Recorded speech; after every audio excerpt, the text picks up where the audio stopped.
2 weeks went by without us talking about it again, but honestly, F cancer. I have never watched a healthy human being deteriorate so fast. Finally, when the doctor told us that the cancer had metastasized and moved to her lungs, she asked me to do the deed.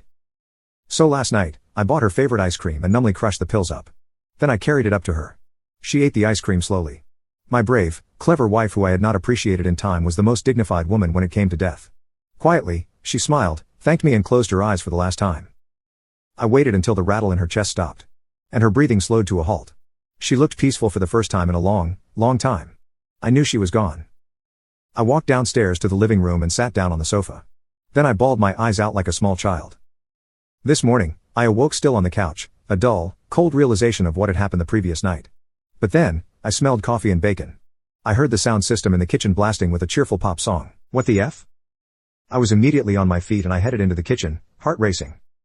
And there, happily humming to herself, was Serena. Not the Serena I left upstairs. Gaunt and hollowed out by illness. But my Serena. The Serena of before. She smiled at me in a way she hadn't for years. Morning, my darling. Here we go, bacon and eggs sunny side up. She pushed a plate on the kitchen island in my direction and placed a cup of coffee before me. What the ever-loving F was going on? I watched my dead wife cook up a storm and act like everything was completely fine. Like she hadn't died last night. Serena, what? She lifted her cup of coffee and took a big sip, eyes closing as though it was the most delicious thing she had ever tasted. I know, my love. She said, I would be surprised too. You died last night. I stated the obvious, I know, but it was also the truth.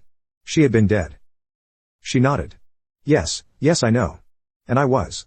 Very dead. But that had to happen, you see, because how else would I come back to life? I did not like the sound of her bright voice suddenly. Something in the air felt off. Something about all of this felt like the kind of decay you cannot see, just under a gleaming surface. Don't you see, darling, she told me casually, taking a bite of her toast. I fell in love. I had to stay. This hit me like a ton of bricks and made me take a step back. You what? Now, Daniel. She said, wagging the piece of toast at me, you aren't the only one who is allowed to have fun. I thought this was a marriage of equals? My voice was now hoarse, even to my own ears. I don't know what you're. Don't lie to me. She suddenly shouted, throwing her plate at me. I ducked just in time and flinched as it shattered. Serena, please calm down. I was trying so hard to keep my composure, but it was getting harder and harder as I watched her. It struck me then that her movements were very odd. Sudden and strange. It clicked into place when she reached for her coffee again. It was like, this was the first time she was wearing her body. I took a step back. What is going on here? I could hear the tremors of fear in my voice. What's going on, Daniel, is that I know about your tawdry little affair.